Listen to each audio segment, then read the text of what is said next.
witnessing for Christ. To present the gospel to those who are lost, we are to associate with them, but we must never compromise biblical values. Here's Dr. Gene Getz. Jesus demonstrated this principle in a beautiful way after he called Levi or Matthew to follow him. But before we look at that, you see, following this miracle on the sea, they're on the other side now. They got in the boat, the storm came up, stilled the storm. Now they're on the other side. They're in Gentile territory. And Jesus worked another amazing miracle, which Matthew records, healing 2 demon-possessed men. It's a fascinating story because he cast out those demons.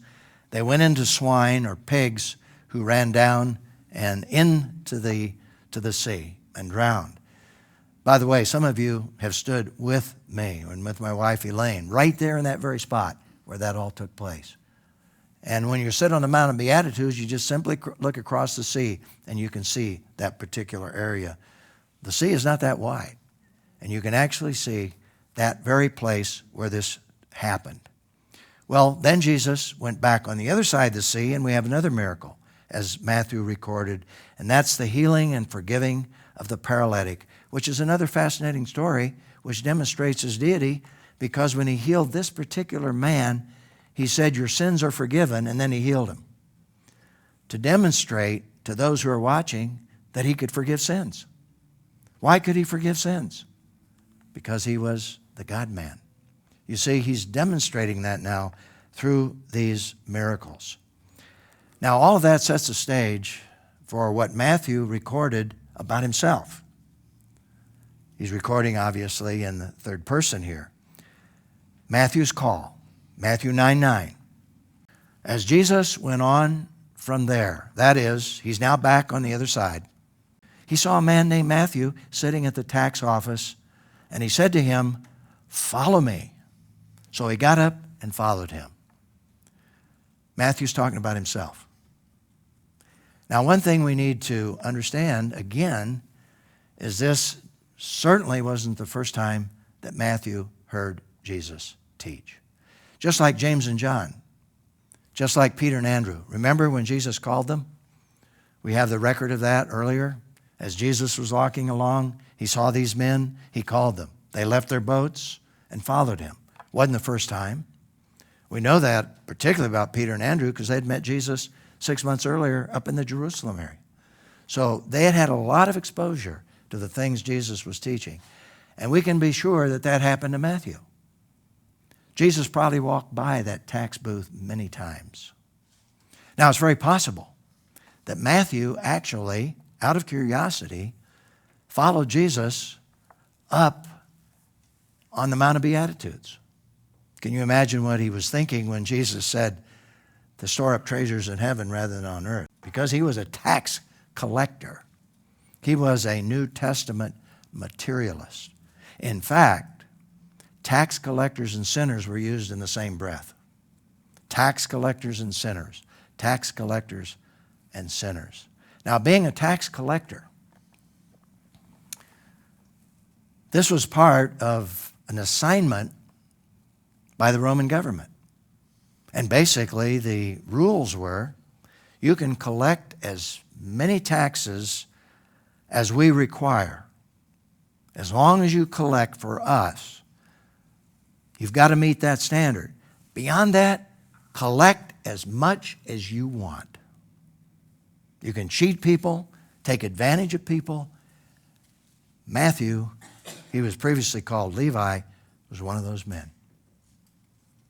He was a tax collector. And by the way, we can use some sanctified imagination here, I think could be based on some reality. Peter and Andrew and James and John probably were taken advantage of by this guy Matthew because they had to pay tax on all their fish. So here's Jesus choosing a man that was a cheat and probably a man who had cheated the guys he'd already called. Well, there's going to be some peacemaking that has to take place here among these guys. But here's a question. What were Matthew's motives at this moment when he left his business to follow Jesus? We really don't know. But you know what we do know? We know what James and John's motives were. We know what James and John's motives were up until the time that Jesus was heading to the cross, because that's when they had that meeting with their mama to ask Jesus if they could sit on the right and the left in his kingdom.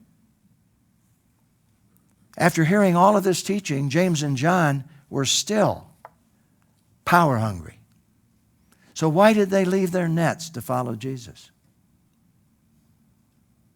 Probably because they thought they would be right next to the king, the future king of Israel.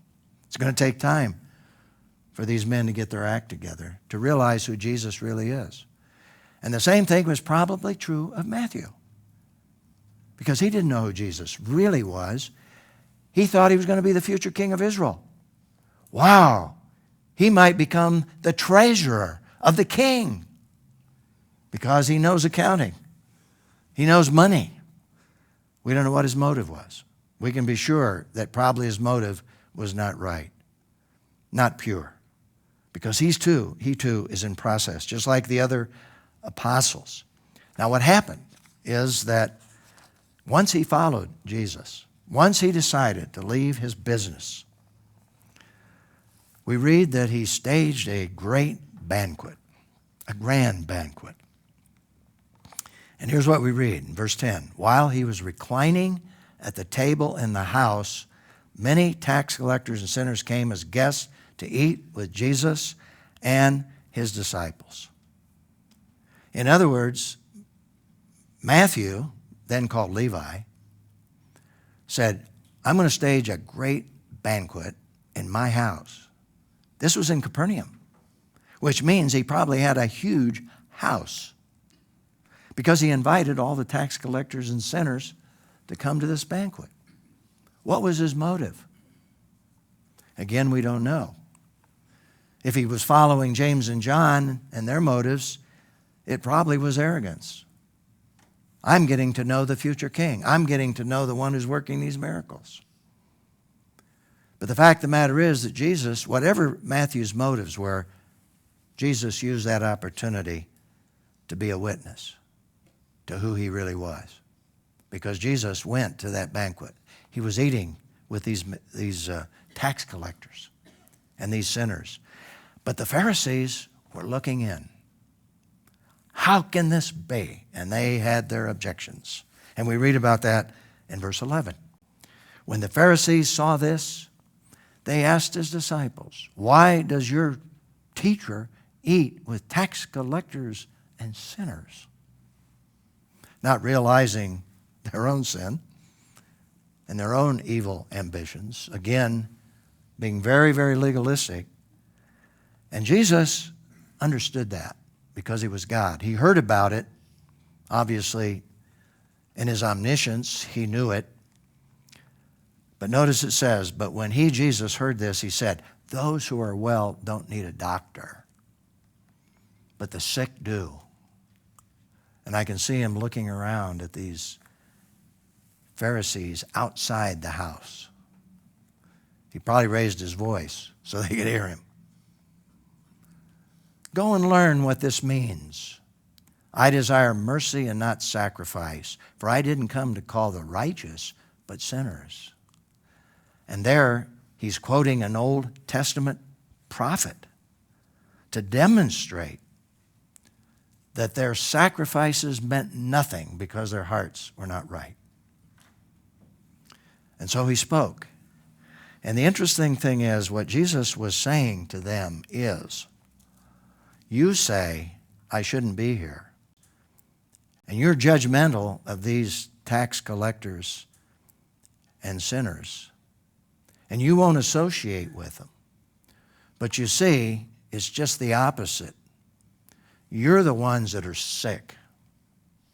He's using a play on words here. You claim they're sick, you're sick.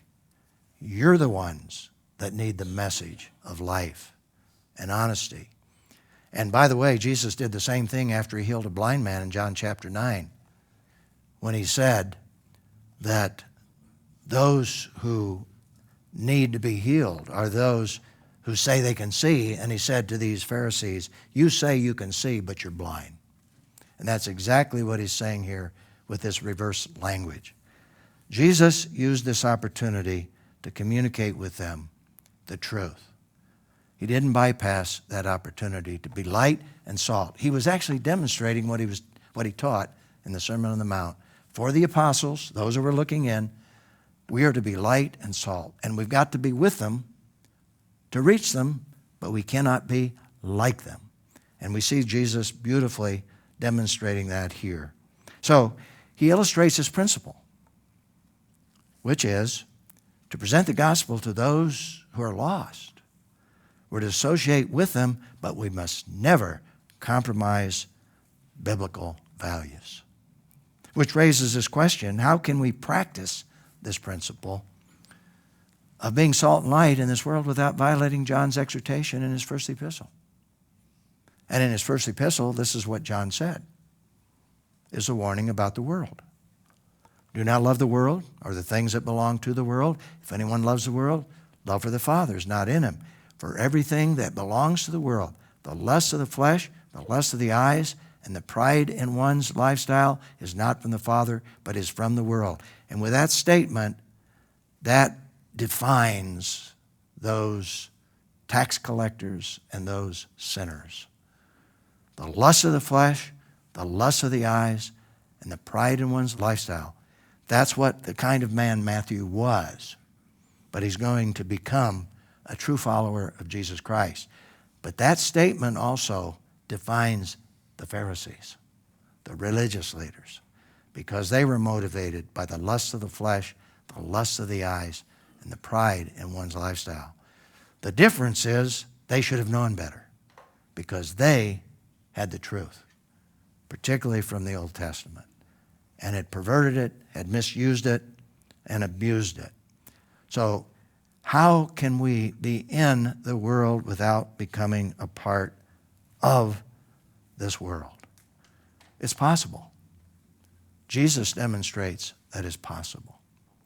To be a witness in this world, to be a light in this world, to be among those who are in this world, and yet to not participate in their activities, but to shine for Jesus Christ, to be the light of the world and the salt of the earth. So let's remember this principle to live by. To present the gospel to those who are lost or to associate with them, but we must never compromise biblical values.